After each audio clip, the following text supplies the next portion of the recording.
voice for our region in Washington. And facilitating the discussion today, we have our fearless leader and chairman of our Chamber's 2025 Board of Directors, Carl Jamison with Jamison Money Farmer.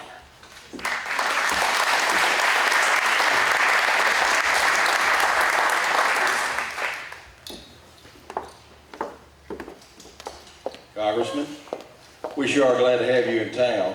Well, it is good to be here, and proud to be back in Tuscaloosa. I'm glad to have my wife Caroline with me today, and so she was able to join me, and so glad that she could be here in Tuscaloosa with me as well. Of course, I've got about 3 members of my staff that joined me, Craig Kennedy, Carson Clark, and also I think Will's here. I think I saw him from the corner of mine, but great to have them here as well. They're always glad to come down to Tuscaloosa, especially on a game day weekend.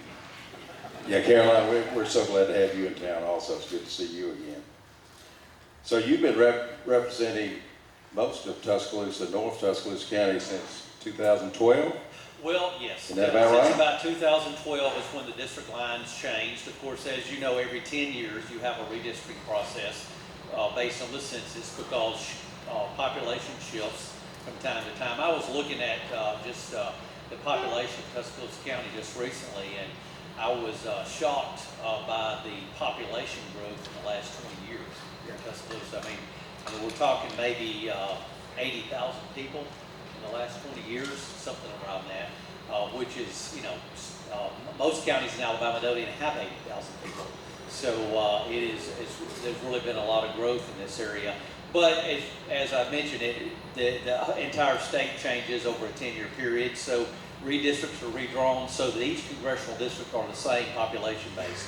Whether you live in Mobile or you live in Birmingham or where you live in Fife, Alabama, up in DeKalb County, everyone's congressman represents the same amount of people.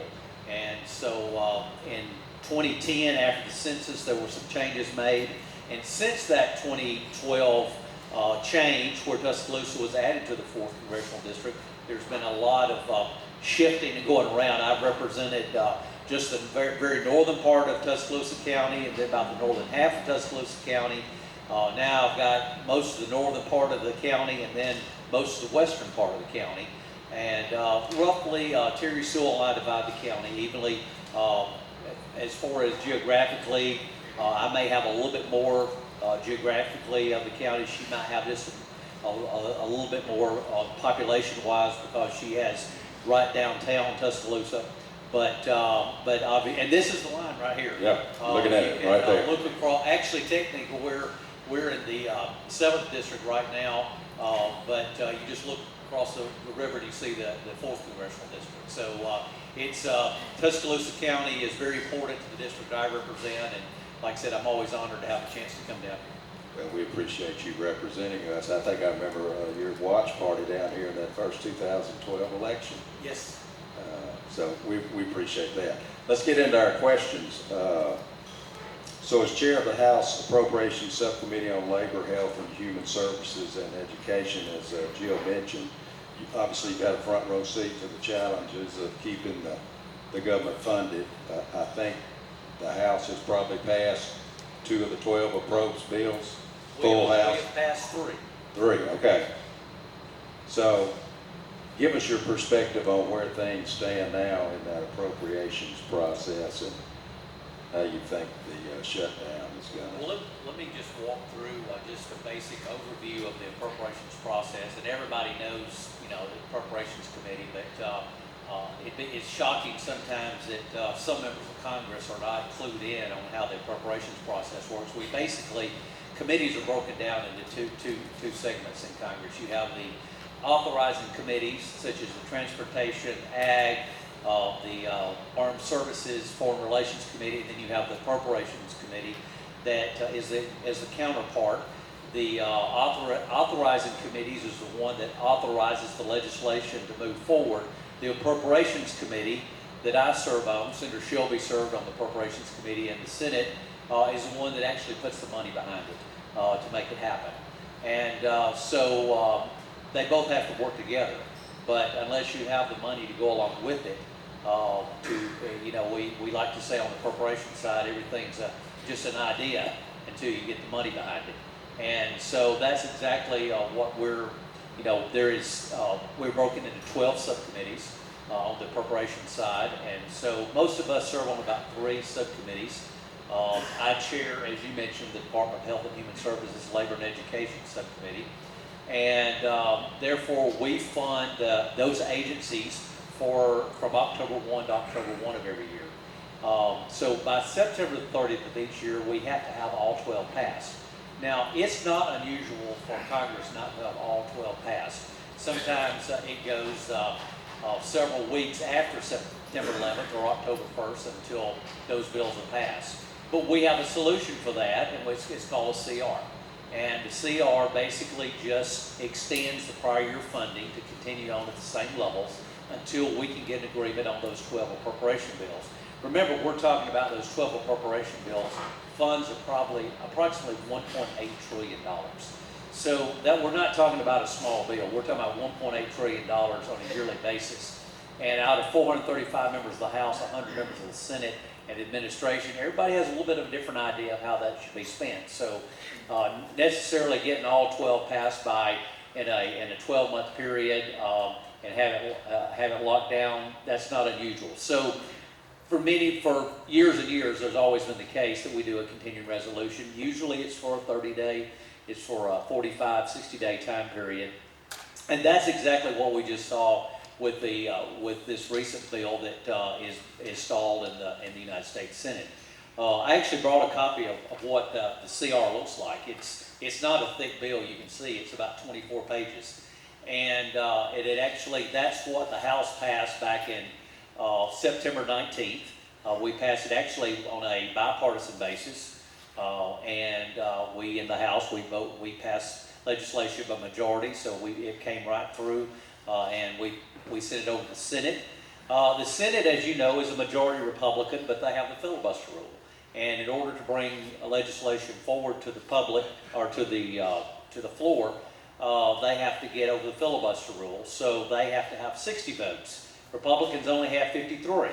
So they had to depend on some of the Democrats to get the bill moving forward.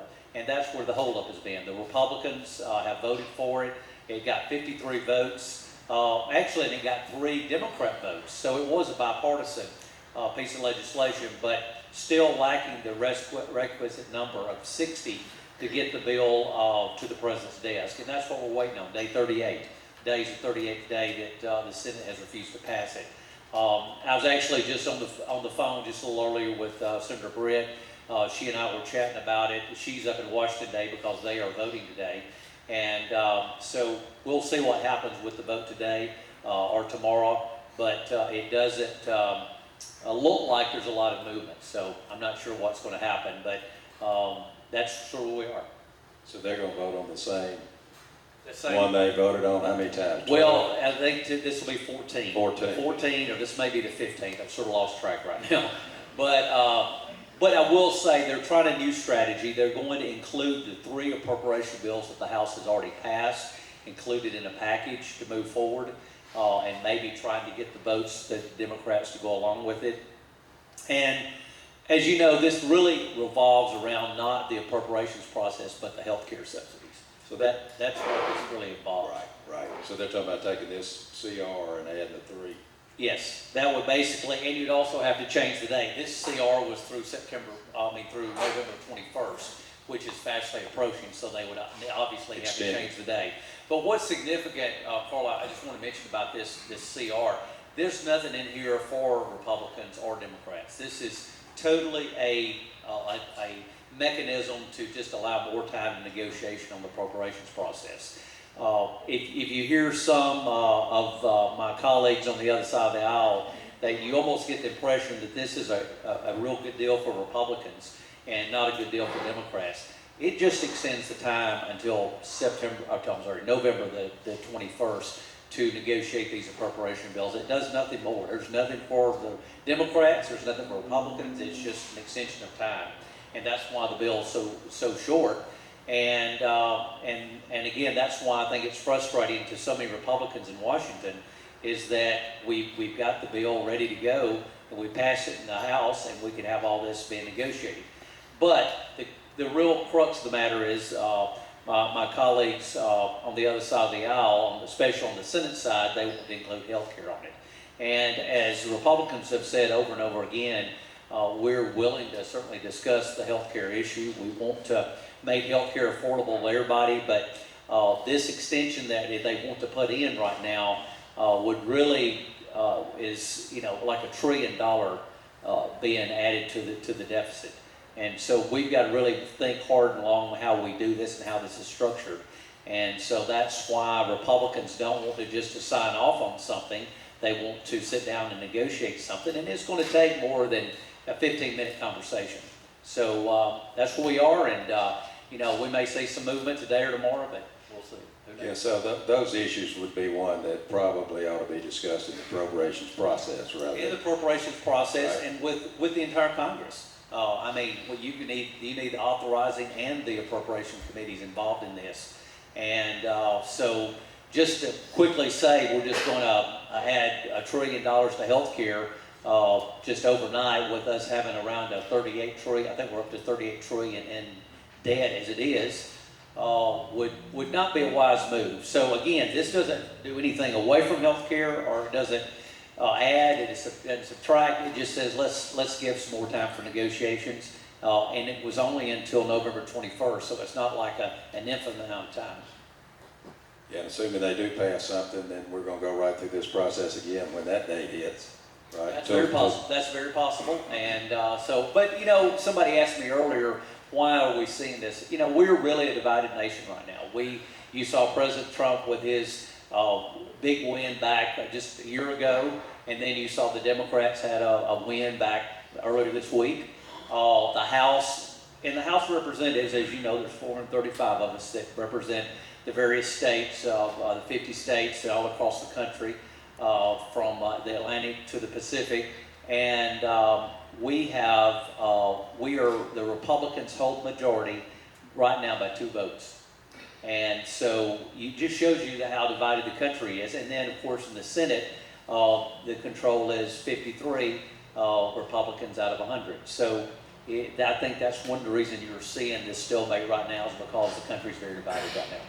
Yeah, I think Kyle and I were talking, he saw some poll this morning or something, that both sides base, thinks they're right on this issue. So, yeah, just furthers your comment there. Okay, following up on this whole process,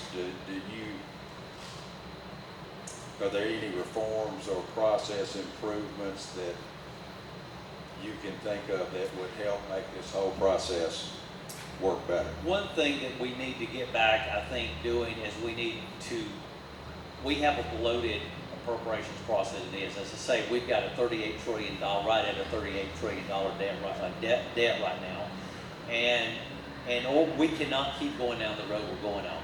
One thing that Congress has done in the past is we have just taken whatever a government agency gets in the past year, we have just usually taken that, added inflation on to it, and then pass it, and then being submitted as what that agency's new numbers should be. I think what we need to get back to doing is going back and looking at and saying, what do these agencies actually need in these departments, instead of just automatically there may be some parts of the department that need to be phased out, that could be lowered, and things change. So instead of just automatically saying, a certain department got, I'll make up a number, a certain department got a $50 billion last year for the operation of their department, then we're just going to do what inflation would be added to that, and just that would be the new number. Look at what is actually they're being submitted, and I think that would help a lot. Community projects, sometimes they're called earmarks. I think those are very important. We to make sure that the appropriations process runs. We're back doing earmarks right now. Earmarks sometimes has a very negative connotation, and it has a negative connotation because it has been abused in the past. And I'm very much against the abuse of any time that you do an earmark or for a local project. I personally think that local projects are important for any community that the federal government can help out. Now, there has to be, I think, certain parameters. It's got to be dealing with economic development. It's got to be something the community is all in agreement. It can't be just pork barrel spending. And that sometimes in the past is what it has been. But as long as this community is squarely behind it to help them, and I'll give you an example. One thing that I've included in this last appropriation bill is with Tuscaloosa Airport.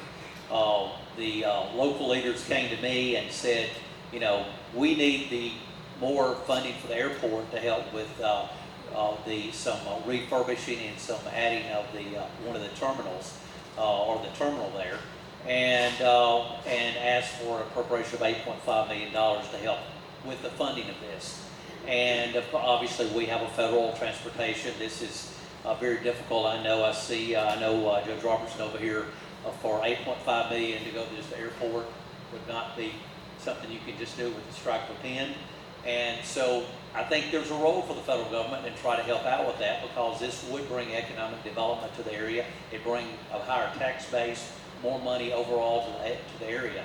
But so I was able to get $8.5 million in this current appropriation bill that we're actually negotiating on right now. But the thing that we are, this is in the larger appropriation bill, not the shutdown part of it. So it's in our best interest to make sure these appropriation bills gets passed, because if we can get it passed, I've got the language in the bill today for $8.5 million for the Tuscaloosa Airport. And I know that with the growth that you've seen here, I think it's a very wise investment. And so I think those kind of projects, which helps local areas that are everybody's on if people are divided about an issue, then I don't want to touch it. I don't want to get in the middle of a local issue that half the people are for it and half the people are against it. But if it's an issue that everybody agrees on, it's for economic development, it helps out. You're paying a lot of federal taxes to Washington. And instead of letting the federal agencies like the Department of Transportation in Washington decide where they're going to put those dollars, let your local congressman or senator have a little say-so in it as well. So that particular, we appreciate your support on that particular congressionally directed spending. Yeah, that's congressional directed spending is what it's called, because earmarks has a bad connotation. And right. Like I said, there's been some abuse up in the past, and I'm very much against abuse where it's gone to projects that have no business that the federal government spending the money on. But like I said, I think there is a certain realm of things that can be included and should be included when it comes to the federal government, because the federal government's going to be spending this money anyway. The U.S. Department of Transportation with the aviation department from the National DOT, Department of Transportation, are going to be spending money for airports across this country. I just want to make sure my area that I represent gets their fair share, and that's what my position is. Well, we appreciate that, yeah, and I guess that's in your current appropriation process, not in a CR. That's just time. That just gives us time to negotiate. Right. That's just time to negotiate. All right, let's switch gears off. Unless you got anything else you want to comment on the shutdown. Yeah. So by making many of the 2017 tax cuts permanent, the one big beautiful bill was aimed to provide certainty for businesses and investors. From your perspective, how will that shape long-term investment and economic growth? Well, it extends the tax cuts that we passed back during the first Trump administration, and that's any time. And I know that there are business folks in this room that make up most everyone in this room. You know that in order to make decisions, you got to know you got to plan for the future. You got to do capital investments, and knowing what your tax cuts are going to be, knowing that you won't be faced with a lot more taxes in the next few years, or the uncertainty of it, is what's really going to make a difference. And so giving that certainty, I think, for businesses is key. And that's one of the things that I think is that one of the one big beautiful bill, that's one of the aspects of it that I think is best, is because it gives certainty, and also it continues tax cuts. I'm always for a tax cut, and I'm happy to say that we passed that bill. It was a great victory for It wasn't just a victory for the Republicans, it was really a victory for the American people, because I do think that economic development is based on lower taxes, less governmental regulation, and like I said, certainty in the process as a business plans. Yeah, so I think that the 100% expensing on capital expenditures, those type things should lead to long-term growth for the economy overall, right? And that's what, what the goal of this was. And, the big beautiful bill came out of basically the Ways and Means Committee, and out of the Commerce Committee. Those were the committees that handled that.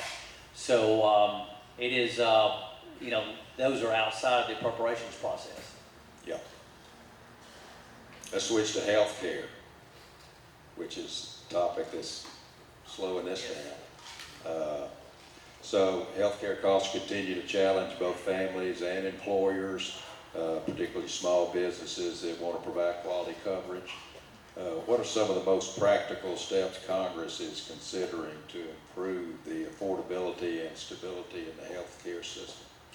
Well, as I mentioned earlier, when it comes to health care, I think Democrats and Republicans want to make sure that we make health care affordable for everyone. And as well known, everybody deals with a health care issue. This is not something that only a select part of the population deals with.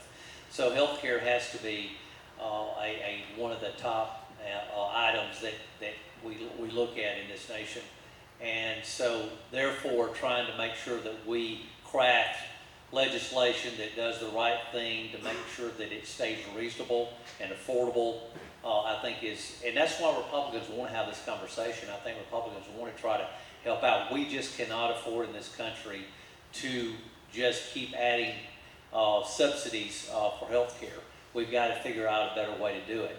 I, as one who did not support Obamacare back when it passed several years ago, this is the subsidies that they want to pass as part of Obamacare. And so that's why we have an opportunity to maybe relook at it. So I think affordability for the average American has to be number one, because everyone in this room knows that health care is so expensive, and like I said, everyone has to have it. And making sure that we do it in a smart way, I think, is how we can move forward. Yes, I think the credits are expiring under the Obamacare, right? Right. So that's where the subsidies will come into place. And but this was in the bill. The only reason it was extended was because of COVID. This was the extension was put in there in 2020, and it expired in 5 years, and we just happen to be on that 5th year now. And that's why it's something was not a surprise to anyone. When the bill was passed, when the Democrats passed the bill, that was the plan. It was to expire, but it would have expired 5 years ago, but for the fact that it was put in there because of COVID, and rightly so. That was a unique time in the history of the country and the history of the world, and certainly for most Americans, it was a very unique time. So it was probably a good thing to do at the time. The problem was it was to sunset, and this just happens to be the year that it sunsets, the subsidy and the credit you're referring to. In the bill they passed. In the bill they passed, yes. So it's no surprise that Republicans are not taking anything away. This is just the way the bill was written. Yeah. Well, I know healthcare's changed. I see Katrina, she's got a table out there, seems to change every day, and it's a challenge. So I'm glad y'all are going to be looking at that. Let's switch to workforce. Workforce readiness, that's one of the Chamber's top priorities. We do workforce development really well, probably as well as anybody I've put up in the country. So what federal programs or initiatives should our region be paying attention to in order to strengthen career and technical education, apprenticeships, those type things? Well, this is something that my committee actually have a little bit more involvement with, because I've been very supportive. As I mentioned, the subcommittee that I chair on appropriations deals with the Department of Health and Human Services, the Department of Labor, and the Department of Education. So this is more related to the Department of Education and Department of Labor.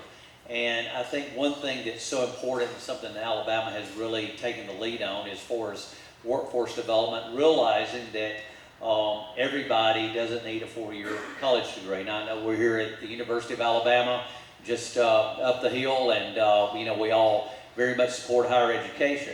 But obviously, that is something that we've got to make sure that we don't overlook apprenticeships. We look for people who need technical schools that need, just a 2-year degree, and those things have to be looked at from a federal level as well. And I've tried to make sure that anyone who wants to go to a 4-year institution and even if they have an income level where they can afford it, there are possibilities for them to do that.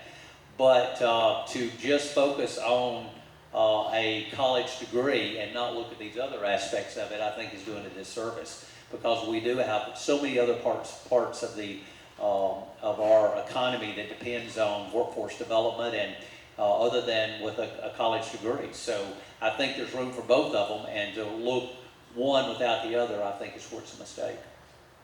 Yeah, I think that there are plenty of trades, there are plenty of other workforce lines that you can make a great living. Oh, sure. No, it's and almost surprising. College is not for everybody. It's surprising some of the income that some of the folks make that they're in a trade or it goes and does something besides a 4-year degree. So I'm like I said, I think that's why there's a role. Yeah.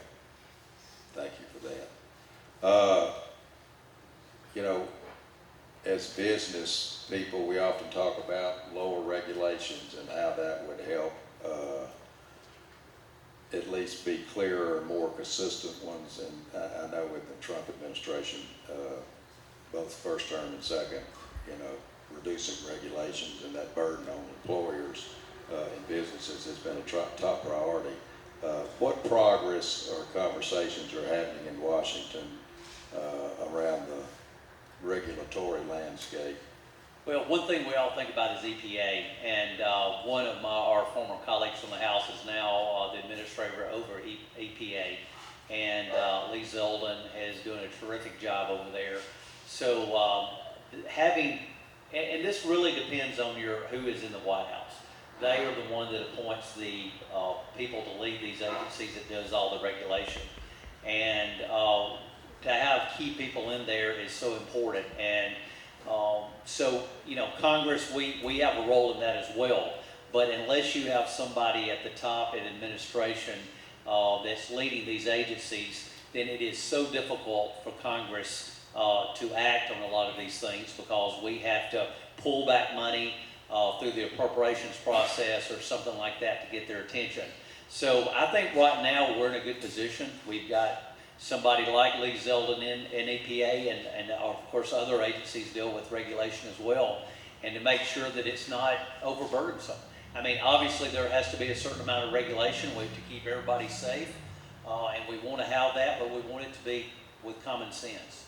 And that's where I think it's so important that the federal government come in there to say, we're not going to overburden these areas, and where common sense is thrown out the window. So I'm very, very happy that this administration and this president has been very keen on making sure that we get good people and we don't over-regulate, and make sure that we look at it from a common sense standpoint.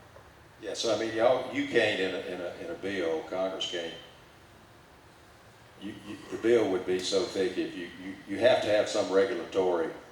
Yeah, it's hard put on it. Yeah, because we can't scrutinize everything, but at the same time, some of these agencies go overboard. Yeah. And the only thing, once that they're given we ask them to oversee something, and then they go Right. extreme on it. And the only way we can do then is try to pull back the money from it. And that's where the preparations process comes in, because if they don't have the money to do it, then it's hard for them to do it. And they're probably not going to do it with their own money. Yeah.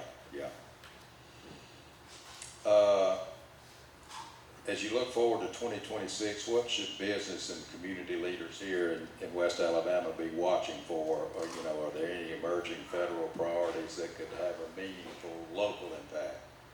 Well, as I say, as far as local, one thing that I think I can do to help local is try to make sure that we provide economic development. As I say, this area is one of the most growing parts of the state economically. and to make sure that we provide good transportation, for example, is key. As you know, when an industry or a business looks to come into an area, they look at the highways and the roads. If they can't get their goods in and out of an area, or their employees in and out of an area, they're going to probably look somewhere else. Number two, you've got to have a good airport, whether it be a private, from the standpoint that private planes can take in and take off, or come land into an area where you can where businesses can bring their prospective people who they're going to be selling their products to, or having, if it's larger companies, having their executive officers to come in. That's simply going to be something they're going to look at. So from my standpoint, looking at what I can do from a local standpoint to try to help with some of these local issues that you need some help on. Again, this is not additional money that's being spent.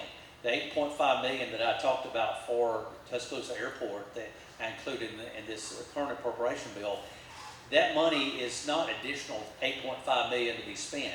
That's just telling the Department of Transportation we want that money spent in Tuscaloosa as opposed to being spent in New York City or in Portland, Oregon.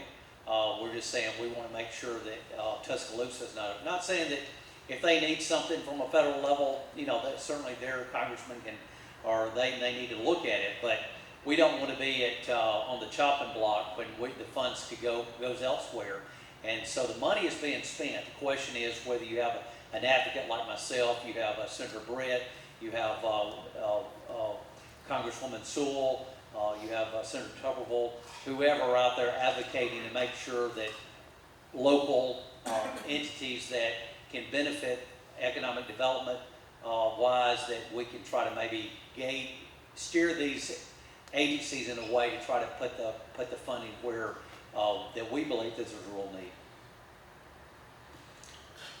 Let's talk a little bit about the midterms coming up in 26. Get your thoughts on.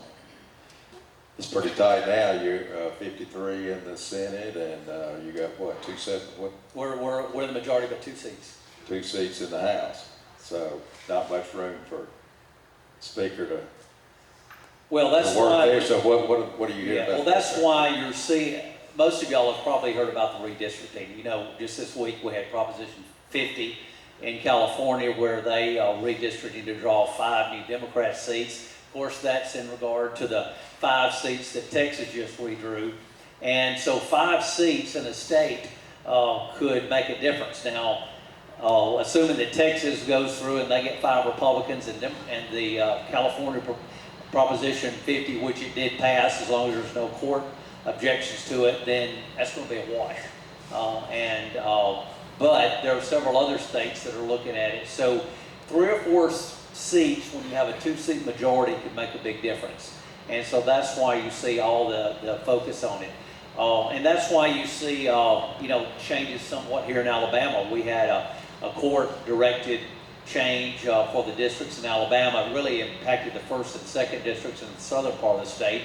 Really didn't impact those of us more in the central and northern part of the state. But it did somewhat. Anytime you radically change any congressional districts, it's going to have a domino effect because, again, every district has to have the same population. So therefore, that's why more of Tuscaloosa County was put into the 4th Congressional District after this last process that the court mandated a redistricting to make a 2nd minority district. So therefore, that 1 or 2 seats can really make a difference in this next election. And I really think the focus is going to be on the House because the Democrats want to make sure that anything that Trump does is stopped in its tracks, and a good way to do that would be to not allow any more legislation passed in the House that he supports. And if they have the majority and we operate on a majority level, then they could get their wish. So that's why you're seeing a lot of focus on redistricting right now. And so we'll see what happens in those other states, but it seems like California and Texas pretty much canceled each other out. But there's several other states, a handful of other states like Missouri, and I think Indiana, and even Maryland is looking at it as well. I guess there's some cases before the Supreme Court that are dealing with some Oh, yes, districts this in will all be Louisiana challenged to and the could Supreme affect Court. Alabama. So, well, that's a whole new issue, yeah, whether there's, as far as the minority districts and whether the minority drawn districts, that court's currently looking at that, so we'll see how that turns out.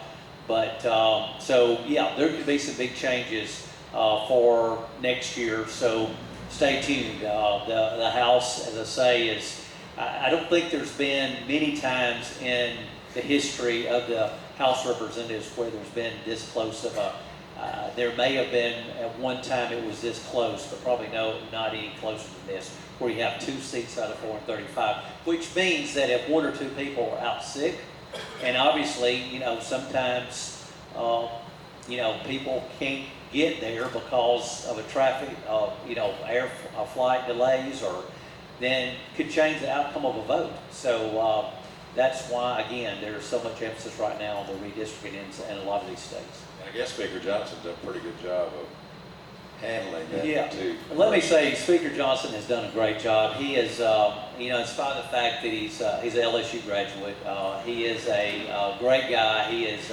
someone that was really the right time at the right place for the speakership. We had the situation 2 years ago when Speaker McCarthy was removed as speaker, and we went several weeks without a speaker. No piece of legislation could move during that time. And Mike Johnson came up. He was actually had not held any leadership position other than being the vice chair of the conference. And so a lot of people didn't know his name, but he has really stepped up to the plate and really tried to bring consensus to his role as speaker. And one thing that I admire about Speaker Johnson is somebody, first of all, his faith and his values are as strong and as solid as any person that you could ask for. But also he's one that wants to bring everybody around the table to try to find a solution. He's not one of those guys that slams his fist on the table, gets mad, and walks out of the room. He's somebody who says, I'll sit here all night long if we can work out a deal and we can try to figure out something and move forward. Too many times in the past we've had speakers or we've had people in Washington leadership that basically just were not good negotiators and didn't want to take the time to listen to both sides and try to figure out a way forward. Mike Johnson is someone who does that, and he has my support 100%. Thank you for that. Kyle, we in good shape? We're a little early, Alicia. I hadn't even seen Alicia with the hook yet. She's way back in the back. Any other thoughts or comments you want to make? Well, let me just say, it's a real honor for me to represent Tuscaloosa and West Alabama. I've always represented West Alabama since I first got elected, but since 2012, I've been representing Tuscaloosa and having one of the more growing parts here in the state of Alabama. And this region is just, I'm honored to represent. Most of y'all know, or some of you may know, I'm from Haleville up in Winston County, just north of here, about 75 miles. So this is not a strange area for me. When you get elected to Congress, sometimes districts are so large, there are areas that you've never really been accustomed to, but this is an area that growing up, I of course was in Tuscaloosa from time to time and know this area pretty well, a lot of friends down here, but to represent Tuscaloosa and the values that you represent and the overall, it's a great place to do business, great place to go to church, raise a family. I'm honored to represent Tuscaloosa, and please know that, and just by the way, just talking about the congressional districts, because the congressional districts all have the same amount of people, sometimes they can be large geographically, and the district here, as I say, it starts right here where we're sitting right here at the river, and goes all the way to the Tennessee line, and then sweeps over and then goes over to the Georgia line. So I border 3 states, Georgia, Tennessee, and Mississippi. So it's a large congressional district, but Tuscaloosa, let me say, is one of the areas that I'm most proud of to represent, and it's an honor for me to represent not only the city of Tuscaloosa, parts of it, but the entire county. And I tell people, even though the line's sort of easy to see right here, there's other parts of the county it's not so easy to see, especially when you get more in the western part of the county. Any way I can be of help, or my office can be of help to anybody, whether you live on this side of the river or that side of the river, or on the west part of the county or the east part of the county, please let me know how I can be helpful. I know Senator Britt has an office here, and she is a great work and to represent this county as well as I know Congresswoman Sewell does. But any way that I can be of help, please call on me or my staff. We want to do anything we can to help. And sometimes it's like Jill mentioned in the introduction, sometimes it deals with passports and those things that it may not be necessarily with the shutdown issue. It may be something somebody is getting ready to go on their honeymoon or getting ready to go out of the country, and they look down and their passport is going to expire in about 3 days. And they know they can't get on this trip that they had planned for a long time. So we've been able to work with a lot of folks to try to help them. So many people in my office have been really great to help out on things like that. That's just one example, but sometimes Social Security payments for elderly will get messed up. Sometimes the veterans claims will get in some kind of red tape and be a problem. But anyway, our office can be of help. We want to work on the federal issues that deal in Washington, but also to make sure that we locally we can be helpful as well. So please call on me anytime. Thank you. We appreciate your leadership and appreciate you representing us. Appreciate your help with some of the university stuff on some of the research they're doing. I know the airport we've talked about. I think Rob, he's helped you with some stuff, so we really appreciate that. Caroline, great to have you in town too. So I want to thank our sponsors, right? Alabama Power, our presenting sponsors. I don't have the list of all our other sponsors, so I apologize for that. But if there's nothing else, Kyle, we're going to stand adjourned. Get y'all out of here early on Friday. Roll Tide.